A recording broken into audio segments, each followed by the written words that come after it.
Chapter 1. Okay, so let's start out with criminal justice as social control. Criminal justice as social control. Okay? We're going to get into a little sociology here for a little while, if that's okay. Who said sociology? Okay, so this will be like old home week. Yeah, remember what I said. Sociology and criminal justice, they're very closely related, just like kissing first cousins. Now, criminal justice and social control.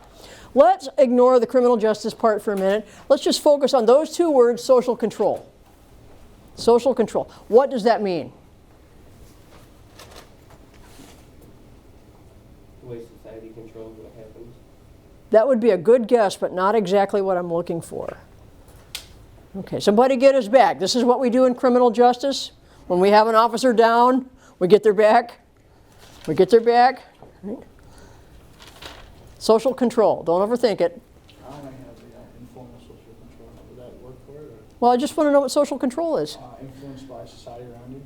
Oh, it's so hard. You guys are making this too hard. Criminal justice isn't hard. Okay? Anatomy and physiology is hard. Organic chemistry is hard. Physics is hard. Criminal justice really isn't, though. Don't overthink this. Don't make it hard. It's social control. What does that mean? Controlling who you talk to, what you do. What? Controlling who you talk to and what you do. Closer, but still not what I'm looking for. You guys are making this too hard. Social control. Kyle, help me out, man. Persuading someone Ah, to You're making this too hard. societal norms. Madison, social control. I'd say like, I don't know.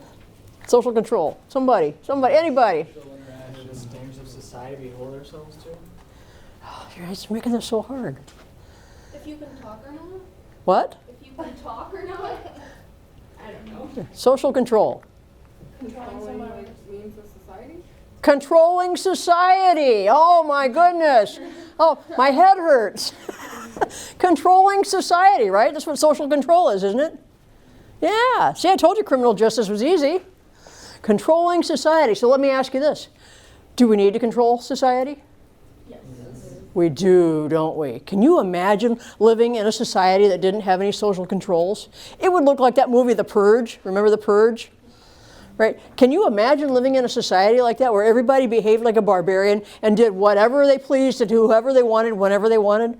That would be a pretty horrible world to live in. Would you agree? So we need social controls. We have many social controls. Criminal justice is just one of them. So we're going to get to that in a minute, but let's talk about social control in society in general. So we're going to begin with kind of a long-winded sociological definition that I'm breaking into chunks, okay? And then we'll backtrack and we'll break it down and talk about it. So let's begin with, as an institution of social control, criminal justice persuades people to abide by the dominant values of society. As an institution of social control, criminal justice persuades people to abide by the dominant values of society. Now I know what you're thinking. You look at that and you're going, because that's a lot. So let's break it down. Dominant values of society. Let's go there, beginning with society. What is society? People. People, us, you and me, all the people that live in the good old US of A, right? Society is us. What do we mean when we use the word values? And no, don't tell me you got a good deal at TJ Maxx, not that kind. Beliefs? Could be beliefs, it's very close. I like it. Morals. That could go hand in hand with it. Yep, beliefs, morals, values. What does that word mean? Plural of value. If we value something, what does that mean? Hold it close. It's very important. We hold it close. We hold it to be near and dear to us. Excellent. Yeah. And then the word dominant, what does that mean? You're in control? Okay. In control, or I like it. What's that? Overpowering maybe? Overpowering. Okay, I'm liking it even more. Stronger or strongest. Right? Do you have a dominant hand and a weak hand? unless you're ambidextrous, in which case you're lucky because I can't do squat with my left hand. So over other things, so if we say dominant values, what would we be referring to? The most important thing. The most important thing, the things that we hold to be most near and dear over everything else, right? The really, really important stuff. All right. So we got dominant values of society.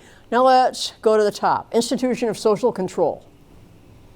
Now most people, they say institution, and they think of a prison or a jail or something. Not that kind of institution. What we're referring to is a social institution. A sociological term. Now don't write this red stuff down. When I put red stuff up, it just means I want to talk about it, but you don't need to write it down, okay? Unless you want to, but I might not leave it up long enough for you to do that. In this case, I probably will. Mechanisms of social order governing the customs and behavior patterns important to society, organized around the preservation of basic societal values. Yeah, I know.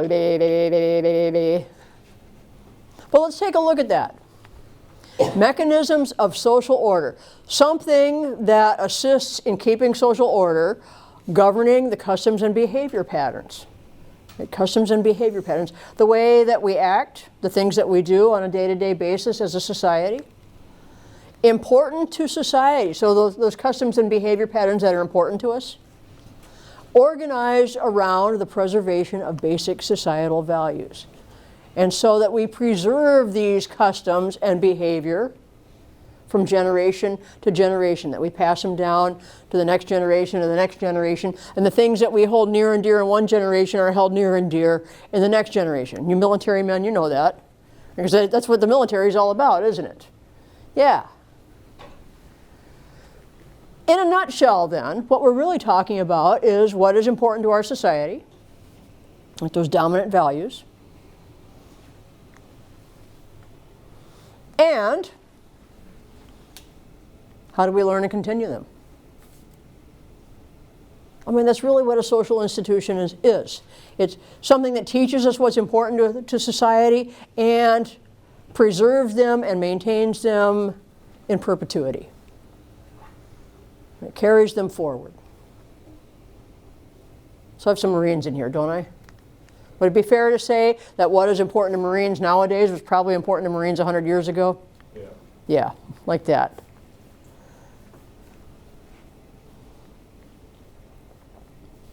Does that make sense so far?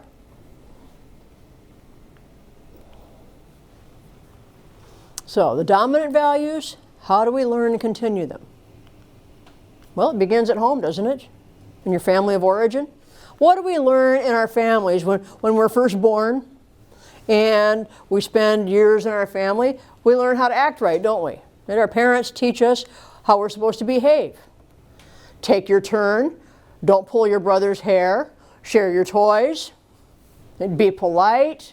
All those little things that we learn about how to act with other people and how to consider other people's feelings. Don't steal. All of that kind of stuff. Just the basic common sense stuff that we hope everybody gets by the time they're in kindergarten, right? So it starts with the family. Then we've got church, religion. And in truth, it really doesn't matter what religion you are. I mean, the big religions, the major religions of the world, all have one thing in common. Clearly defined right and wrong. So we've got religion that teaches us right and wrong. And then we have peers. From your very first play date as a little kid, to the playground, to preschool, to kindergarten, to grade school, to middle school, to high school, is it fair to say peers are a pretty powerful influence? Do they teach us how to act, what we're supposed to wear, how to walk, how to talk, all that kind of stuff, really? Yeah. Peers are a very powerful influence. I'm not going to say that they're always right. Sometimes we learn things from peers that are not necessarily correct. And maybe you get scorned or shunned because you don't have the right brand of pants on. Or maybe you picked up some really bad information from a peer. Like maybe in high school, you probably heard this going around in high school. If you do it standing up, you can't get pregnant. Public service announcement, that is not true. Okay? That is not true. Don't do that. Public service announcement here. School. We start preschool, kindergarten, grade school, middle school, high school, college, and it continues all the way through school. And all of the learning doesn't occur in the classroom, does it? We learn a lot of things about how to act right that aren't necessarily a part of the curriculum. Case in point, 9th grade biology. I had a teacher, he was my favorite teacher in the world. His name was Mr. Hunt, and I thought he was the greatest thing since sliced bread, you know? I thought the world of him. I thought he was just the bomb. One day, we're working on a class project. You know, we're working independently, and he's just kind of making the rounds around the room, helping us out. And I got stuck. Now, Mr. Hunt was all the way across the room, and I pop up out of my chair, and I holler across the room, "Hey, Mr. Hunt, come here!" And he fixes me with the most withering look that I believe that I have ever experienced to this day. There was no mistake about the fact that he was very, very perturbed with me. And my heart sank into my stomach, and my stomach sank to my knees, and I could feel the emotion welling up because my favorite teacher is clearly very, very angry with me. And so I sat down and I thought to myself, what did I do? What could I have possibly done to make my most favorite teacher so mad at me? And I thought about it for a minute. I mean, I actually had to think about this, right? I'm in 9th grade, come on. And I realized that, oh, I behaved in a very rude and disrespectful fashion. I mean, just standing up, demanding attention, calling him like I'm calling the family dog, "Hey, Mr. Hunt, come here." Is that any way to request assistance from somebody like a teacher? It's not, is it?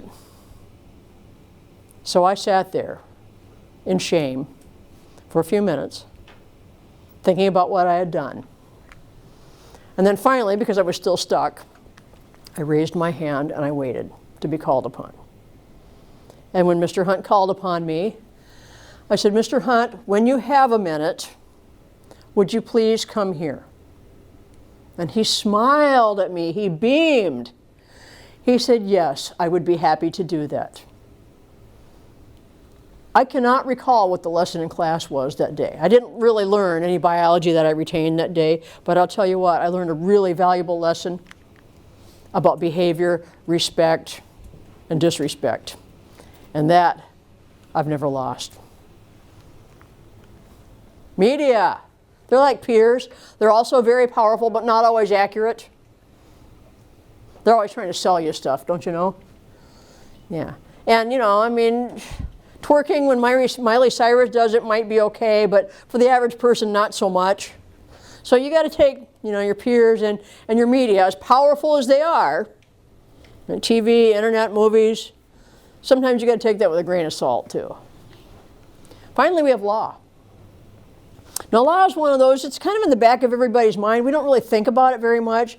I mean, seriously, you don't think about the law unless you're planning on breaking it or you have broken it, right? Other than that, it's really not even on your radar for the most part. And that would be normal.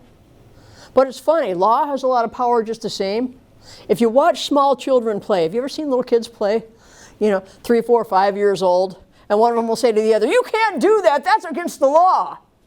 Now they have no freaking clue what law is, but they know you can't break it. They got that down. So even though we don't think about it all that much, it's there. As an institution of social control, criminal justice persuades people to abide by the dominant values of society. Criminal justice, then, is also an institution of social control. But I like to think of it as the backstop. Right? The hockey goalie that keeps the ball from going in. Right? Or the soccer goalie that keeps the ball from going in. Let's stop it. Let's catch it before it goes too far. Or, you know, probably a better metaphor would be the retaining net that goes around the hockey rink that keeps stray pucks from flying out and, you know, hitting spectators in the teeth. Not cool. Like that. It's a backstop. It's the safety net. Criminal justice kicks in only when everything else has failed. You didn't learn how to act right from religion, from family, from school, from peers, from media, from law. You still don't know how to act right. That's okay. Criminal justice is here, baby. We got your back. Right here. See, here's the thing. Most of us do something called internalization of these dominant values of society. Do you know this word from sociology? Let me see if I have a marker that works here.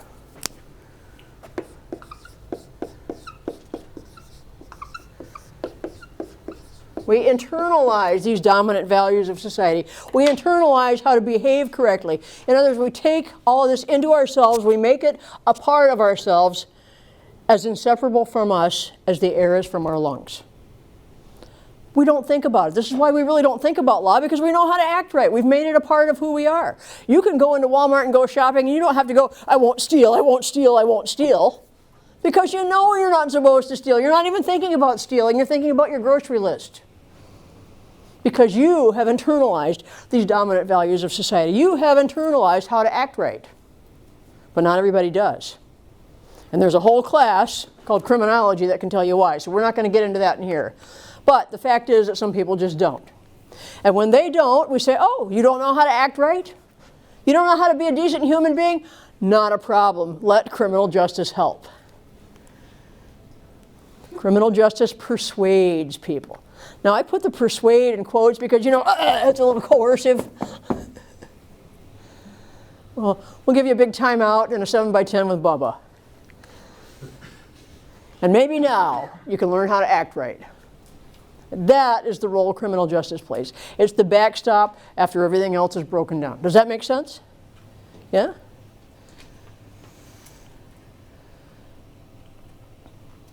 Social definition of crime. We have a social definition, we have a legal definition. So we're going to start with the social definition of crime. A social definition of crime is informal. Social definitions are informal definitions. They're not written down anywhere. You couldn't go to the library and say, I would like to see the book on social definitions of crime, because it's not there. I mean, maybe a little bit of it would be in an etiquette book. Maybe. But that's about as close as you're going to find to having it written down. Now, they're informal definitions. They're not written down.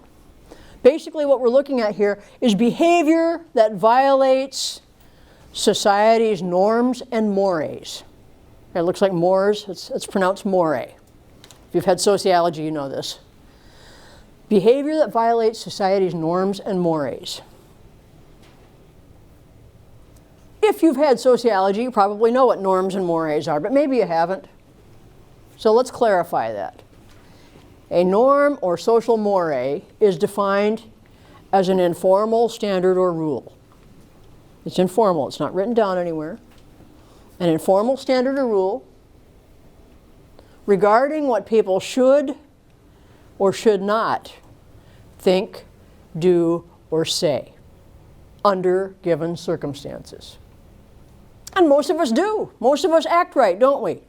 Everybody in this classroom is acting right. You're acting like students. But if Ben were to get up and jump up on the tabletop and start belting out cabaret at the top of his voice,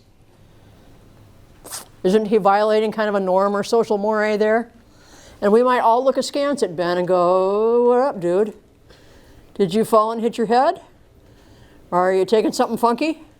Smoke a little Mother Nature out in the car, maybe? Right, we're going to look kind of funny at him. We're going to think something's not right with him, because that is not normal behavior. He is in violation of the unwritten, informal standards of how to conduct oneself in the classroom. It often relates to social deviance. So social definitions of crime often relate to social deviance, otherwise known as not being normal. Right? Normal. The ending AL means relating to or pertaining to a norm. Right? So you're going against norms by not being normal. That's where that word comes from.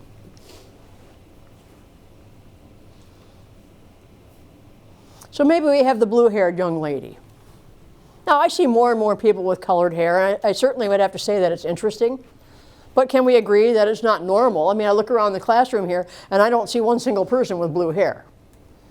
In fact, I've been out here on a college campus all day, and I haven't seen one single person with blue hair. I thought I saw somebody last week with purple hair, but it's like just one person on the big campus, right? So we can agree that it's not normal. I mean, at the very least, we might turn our head and look at it and go, oh, well, that's interesting, that's different. It's kind of pretty, but I wouldn't do that. Maybe you're at the mall shopping, and you see this guy here. Whoa, dude, go back to the 60s, right? Or maybe you're walking around out in the hallways in between class, and you see this guy here being rude and disgusting with his pop bottle penis. And we're certainly going to go, what in the hay? Is this guy right in the head or what? Would you agree? Now, none of these people are actually violating laws. Would we agree on that? Nobody's violating a law. But are they going to be punished? Are we going to punish them? We are, aren't we? We're going to let them know in some way, shape, or form that their behavior is not normal and therefore not acceptable. How would we punish these people? What are we going to do to them that lets them know that their behavior is not acceptable? What do we do to people like that? Staring. We stare. We stare at them. What else might we do? Avoid them. Avoid them, shun them. Yes, let's say, for example, somebody rips one off loud and proud in the classroom here. And now we're not going to arrest them. I'm probably not even going to kick them out unless it's really stinky. But are we going to punish that person? Yes, we are. Everybody's going to look at them really weird. Somebody might even make some wiseacre crack at them. Maybe everybody gets up and moves. In fact, probably for the rest of the semester, nobody's going to want to sit by that person anymore. So now they've been ostracized and shunned. For the rest of the semester, their nickname is Pooter. So now we're shaming them too. See how we do that? And that idea of being shamed, shunned, ostracized, stared at, ridiculed is powerful enough, would you agree, to keep most of us in line most of the time. It's not the law that keeps us from acting out. It's the fear of sanctions from other people. The fear of being shamed, ostracized, ridiculed. For most of us, in most circumstances, it works.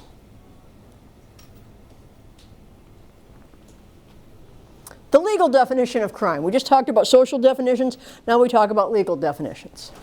Legal definition of crime. Legal definitions are formal definitions. Now we're going to write them down. They're written down in the form of law. So what we've got going on here is somebody is violating social norms and mores in the extreme. They're doing something that is so over the top, we're saying, oh no, this deserves far more punishment than ridicule, shaming, shunning, anything like that. This is really serious. We need to write this down and say that no, you can't do this. And if you do this, this is the formal punishment. So in the legal definition of crime, formal definitions, there's also formal punishment. So we're going to arrest you. We're going to run you through the court system. And there is going to be a formal punishment. Because what you have done is so over the top. It's way beyond a little deviance or not being normal. It's over the top. And we wrote it down and said you can't do that. You can't steal from somebody. You can't kill somebody. You can't walk over and just pop somebody in the snout because you don't like them. You can't do those things. Right? And so many more.